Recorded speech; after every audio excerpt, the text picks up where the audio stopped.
Good morning student. देखिए अभी मैंने आपको बताया मियोसिस अवस्था या आपको बताया मैं समसूत्री। अब मैं स्टडी ऑफ मियोसिस या अर्धसूत्री विभाजन बता रही हूँ। ठीक है, इसके पहले मैंने क्या बताया, माइटोसिस या समसूत्री विभाजन की अवस्थाएं।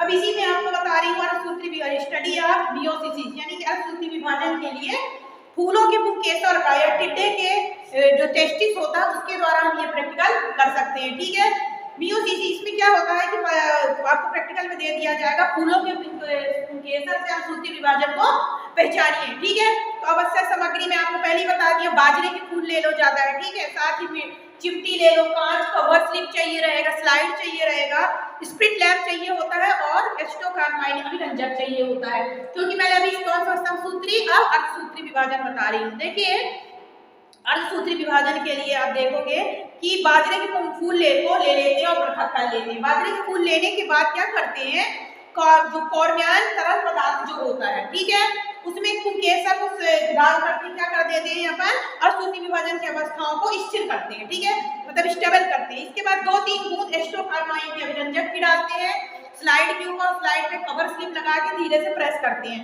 अंगूठे से प्रेस करने के बाद हमें कुछ निरीक्षण करेंगे। निरीक्षण ऑब्जर्वेशन करते हैं कि अर्धसूत्री विभाजन की कौन कौन सी स्टेज हमें दिखाई दे रही है। ठीक है, अर्धसूत्री विभाजन में ये जो अवस्थाएं वो आपको बता रही हूँ। पहले मैंने पढ़ा चुकी हूँ कि अर्धसूत्री विभाजन क्या है और समसूत्री विभाजन क्या है। ठीक है, तो अर्धसूत्री विभाजन की 4 अगुणित पुत्री कोशिकाओं का निर्माण होता है। याद रखना है कि अर्धसूत्री विभाजन जो होता है इसमें 4 जो अगुणित जो क्या होती है पुत्री कोशिकाओं का निर्माण होता है। अर्धसूत्री विभाजन प्रथम 2 अवस्थाएं होती है। प्रथम अर्धसूत्री विभाजन जो होता है इसमें कितनी अवस्थाएं हैं, देखिए प्रथम लेप्टिन हो गई।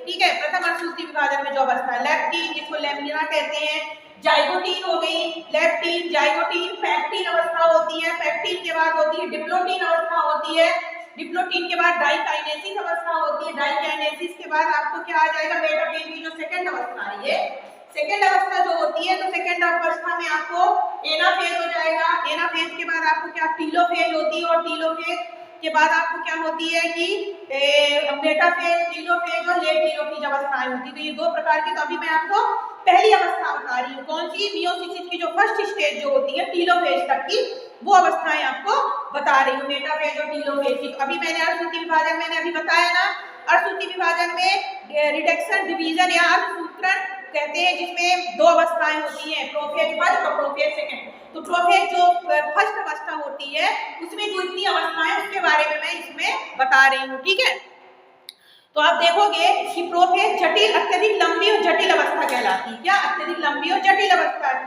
सबसे पहले इसमें 5 अवस्थाएं आती हैं। जो प्रोफेज फर्स्ट अवस्था है, प्रोफेज फर्स्ट अवस्था में कितनी 5 अवस्थाएं, 1 2 3 4 5। ठीक है, 5 अवस्थाएं। सबसे पहले अपन आते हैं लेप्टोटीन। लेप्टोटीन जो अवस्था होती है पहली, ये गुणसूत्र धागे के समान, इसमें गुणसूत्र देखिए पतले धागे अथ्रेट के समान दिखाई देते हैं। साथ ही में लंबाई क्रोमोमियर उपस्थित के कारण इनमें मणिका युक्त, देखो ये मणि के समान लगे, क्रोमोमियर कैसे ये ऐसे नंग के समान दिखाई, नंग के समान या मणि के समान दिखाई देते हैं।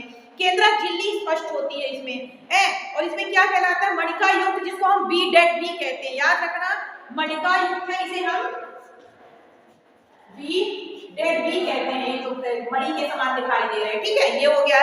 इसके बाद आप देखिए केंद्रक स्पष्ट दिखाई देता है, साथ ही जो न्यूक्लियस है ये इसमें लेप्टिन अवस्था जो होती है इसमें स्पष्ट दिखाई देता है। दूसरी आ गई जाइगोटीन। जाइगोटीन अवस्था जो होती है इसको हम क्या कहते हैं, जाइगोनियम भी कहते हैं। याद रखना जाइगोटीन अवस्था को हम जाइगोनियम भी अवस्था कहते हैं। जाइगोटीन अवस्था में ये सघन होती है, गुणसूत्र देखिए आप थोड़ा सघन होने लगते हैं, ये पोल है, याद रखना ये पोल कहलाता है। साथ ही समरूपी, समान मतलब क्या, होमोलोगस, और इसमें सिनॉप्सिस दिखने लगते हैं तथा इसमें होमोलोगस क्रोमोसोम, देखिए बराबर समान है तो होमोलोगस क्रोमोसोम होते हैं। तथा इसमें जिपर बढ़ जाता है। क्या होता है, जिपर प्रारंभिक अवस्था बढ़ जाती है और गुणसूत्र बाइवैलेंट कहलाने लगते हैं। इसमें गुणसूत्र क्या होते हैं, बाइवैलेंट होते हैं। इसमें ये पोल देखो धीरे धीरे बन रहा है। इसके बाद अपन को आ जाते हैं पैक्टिन अवस्था। देखिए तीसरी आपकी पैक्टिन अवस्था को पैकिनीमा भी कहा जाता है।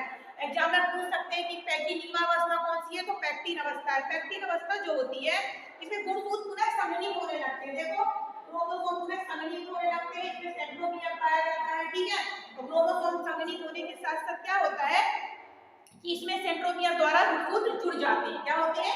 सेंट्रोमियर के द्वारा गुणसूत्रीय अवस्था में जुड़ जाते हैं। देखिए धीरे धीरे पोल ध्रुव जो होते हैं इनका निर्माण हो रहा है, ये आपको दिख रहा होगा।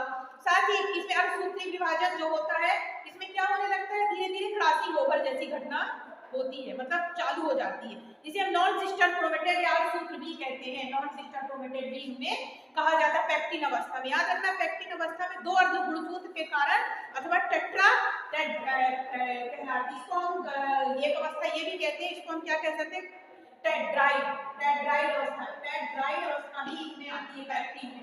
पेक्टिन के बाद आप कहाँ जाओगे, डुप्लेटिन। ठीक है, तो जो डुप्लेटिन अवस्था जो होती है, तो डुप्लेटिन अवस्था में आप देखिए ये अवस्था है जिसमें कि क्रॉसिंग ओवर हो रहा है। याद रखना डुप्लेटिन अवस्था में गुणसूत्र पुनः संगठित हो जाते हैं और ध्रुव धीरे धीरे खिसकते हैं और पोल की तरफ जाने लगते हैं, अपने जोन की तरफ। इसमें क्या होता है कि सेंट्रोमियर प्रारंभ होकर गुणसूत्र के सिरों में चली जाती है और जो क्रॉसिंग ओवर होता है, जहां भी क्रॉसिंग ओवर होता है उसमें कियाज्मा स्टेज कहते हैं। एग्जाम्पल पूछ सकते हैं कियाज्मा स्टेज किस पे पाई जाती है, तो जो डिप्लोटिन अवस्था जो होती है उसमें कियाज्मा स्टेज पाई जाती है। ठीक है, तो गुणसूत्र कुछ स्थानों में जुड़े होते हैं और संलग्नित होते हैं। जहां स्थान पर संलग्नित होती है उसे कियाज्मा स्टेज कहलाती है, क्रॉसिंग ओवर की अवस्था कहलाती है। ठीक है, इसमें आदान प्रदान जैसी क्रियाएं होने लगती हैं। इसके बाद डाइकाइनेसिस अवस्था। डाइकाइनेसिस अवस्था में ये संघनित हो जाते हैं और केंद्रक धीरे धीरे, ये देखिए केंद्रक कला मेम्ब्रेन जो होती है, देखिए दिख रही है आपको, डॉट डॉट करके बनाया है। केंद्रक कला विखंडित हो जाती है, ये विखंडित हो जाती है तथा ये जो होते हैं संबंध रूप से दिखाई देने लगते हैं तथा केंद्रिका गायब हो जाती है। ठीक है, ये अवस्था हो गई। इसके बाद मेटाफेज प्रथम अवस्था देखो, इस अवस्था में तर्क का निर्माण, पिंडे का निर्माण होने लगता है। देखिए इधर की पिंडे, इधर की पिंड और इक्वेटर के समान जो क्रोमोसोम इक्वेटर है, तर्क का निर्माण हो जाता है तथा इसमें सेंट्रोमियर से आपस में जुड़े हुए होते हैं। इसके बाद आप देखेंगे एनाफेज अवस्था। एनाफेज अवस्था में धागे सिकुड़ने लगते हैं, सिकुड़ने के बीच में श्रिंक होगी, बीच में आ जाए, ये दोनों जिसमें पोल है, तो ये एनाफेज अवस्था कहलाती है। एनाफेज अवस्था में दो सिस्टर अर्धसूत्र पृथक नहीं होते हैं बल्कि सेंट्रोमियर द्वारा आपस में जुड़ जाते हैं। इसके बाद सॉरी आ जाती है आपकी टेलोफेज अवस्था। देखो टेलोफेज अवस्था में आपको दिख ही रहा होगा कि अलग इसमें प्लेट बन गई और गुणसूत्र क्या हो गए टोटल, अब दोनों ध्रुवों पर चले गए हैं या दोनों ध्रुवों पर एकत्रित हो जाते हैं तथा साथ ही साथ इसमें क्या होता है, दो अगुणित केंद्रक बन जाते हैं। इसमें क्या बन जाते हैं, दो अगुणित केंद्रक। टेलोफेज अवस्था में दोनों अलग-अलग ध्रुव में चले गए, अपने अपने तरफ चले गए तथा इसमें अगुणित केंद्रक बन जाते हैं तथा ये उदित होने लगते हैं तथा साथ ही प्रथम चरण जो होता है ये समाप्त होता है। इसके बाद जो प्रोफेज की सेकेंड स्टेज जो होती है उसमें प्रोफेज, मेटाफेज, एनोफेज और कौन सी अवस्था आएगी, टेलोफेज आती है। ठीक है, तो इसमें क्या होता है, प्रोफेज में आपको मैंने पहले बताया था कि ये ध्रुव जो बन जाते हैं, ध्रुव संगठन मोटे धागे के रूप में अब बन जाएंगे। जब प्रोफेज अवस्था में मोटे धागे के रूप में बन जाते हैं, साथ ही केंद्रक और केंद्रक कला गायब हो जाती है। मेटाफेज अवस्था में ये तर्क के रूप में निर्माण करने लगते हैं। जैसा कि मैंने समसूत्री विभाजन में बताया, सेम वही प्रोसीजर इसमें होती है। तो आपको ये याद रखना होगा कि अर्धसूत्री विभाजन में दो प्रकार के प्रोफेज प्रथम, प्रोफेज प्रथम में लेप्टिन होती है, पैक्टिन होता है, जाइगोटिन होता है, डुप्लेटिन होता है, डाइकाइनेसिस, मेटाफेज, एनाफेज और टेलोफेज होता है। ठीक है, प्रोफेज सेकंड अवस्था में मेटाफेज, एनाफेज, टेलोफेज साथ में इतनी अवस्थाएं होती हैं। और निरीक्षण के बाद आप क्या 2 से 12 घंटे तक ही इसको क्या जो टेस्टिस या फूल के फूल केसर को रखना चाहिए। प्रैक्टिकल और थ्योरी दोनों से रिलेटेड है, तो आप इसको डायग्राम भी अच्छे से बना लें और थ्योरी में अर्धसूत्री और समसूत्री विभाजन का डिफरेंस भी समझ में आ जाएगा। Thank you.